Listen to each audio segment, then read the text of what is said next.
Figma's community components allow designers to easily access and integrate pre-made design elements such as buttons, icons, forms, and templates created by other users. Here's how you can use community components in Figma.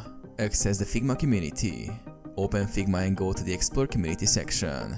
You can do this by clicking on the Community tab in the sidebar or visiting the Figma community website. Search for components. In the Community section, use the search bar to find the specific components you're looking for, such as UI kits, buttons, or icons. You can filter results by design style, popularity, or other categories. Browse and preview components. Browse to the available components. You can preview them by clicking on individual items to see how they look and work. This step helps you decide if the component fits your design needs. Duplicate the components. Once you find a component you like, click the Duplicate button to add it to your Figma workspace. It will be saved in your Figma file and ready for use. Use and customize components.